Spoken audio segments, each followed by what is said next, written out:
അപ്പോൾ മണ്ഡലത്തിന് വിലയുള്ളത് ആര് എന്നുള്ളത് അറിയണമെങ്കിൽ ജൂൺ മാസം 4-ാം തീയതി വരെ കാത്തിരിക്കേണ്ടി വരും. എന്തായാലും ഓട്ടോറിക്ഷ ഓടുമോ, രണ്ടിൽ തളിർക്കുമോ, കുടത്തിൽ വോട്ട് വീഴുമോ എന്നതാണ് കോട്ടയത്തുകാരുടെ ഒരു പ്രധാനപ്പെട്ട ആശങ്ക. ആ ആശങ്കയ്ക്കിടയിൽ നമ്മൾ ഇന്നത്തെ ഈ വാർത്താ പ്രഭാതയാത്ര ഇവിടെ നിന്ന് അവസാനിപ്പിക്കുമ്പോൾ മനോഹരമായൊരു പാട്ടിൽ നമ്മൾ പതിവ് പോലെ അവസാനിപ്പിക്കുന്നു. അൽമിയ നമുക്കൊപ്പം ചേരുന്നു. അൽമിയ, വൺസ് അഗെയിൻ വരൂ. അൽമിയെ കൊണ്ട് പാട്ട് പാടിപ്പിക്കാമെന്ന് പറഞ്ഞപ്പോഴാണ് നമുക്ക് 2 അതിഥികൾ എത്തിയത്, ശൈലജ ടീച്ചറും ഒപ്പം സജി പഞ്ഞക്കടമ്പിലും. അപ്പോൾ അൽമിയ, അപ്പോൾ സമയം വൈകാതെ നമുക്ക് പാട്ടൊന്ന് പാടാം. ഞങ്ങളുടെ അവിടെ ഒരു പാട്ടുകാരിയുണ്ട്, സ്മൃതി പരുത്തിക്കാടെന്ന പേര്. അദ്ദേഹം വാർത്ത വായിക്കുന്നതിനോടൊപ്പം പാട്ട് പാടുകയും ചെയ്യും. അല്പസമയം കഴിഞ്ഞ് പുള്ളിക്കാരിയും ഈ വാർത്ത വായിക്കാനായിട്ട് വരും. അപ്പോൾ സ്മൃതിക്കും ഒപ്പം അവിടെ നിൽക്കുന്ന നമ്മുടെ വാർത്ത കാണുന്ന പ്രേക്ഷകർക്കും ഒക്കെ ആയിട്ട് ആ പാട്ട് നമുക്കൊന്ന് സമർപ്പിക്കാം. 1, 2, 3 സ്റ്റാർട്ട്.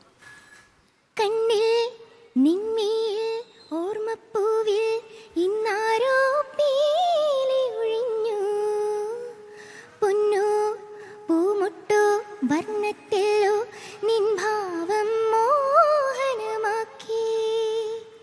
മിന്നാരക്കൈയിൽ നിൻ തൂവൽ ചിരിവിതറി തൈമാസത്തിന്നൽ പദമാടി തിരുമുടിയിൽ ഇന്നലെ രാവായി പാടി മറഞ്ഞു നിന്റെ അനാഥമൗനം. കണ്ണിൽ നിന്മയിൽ ഓർമ്മപ്പൂവിൽ ഇന്നാരോ പീലി ഒഴിഞ്ഞു.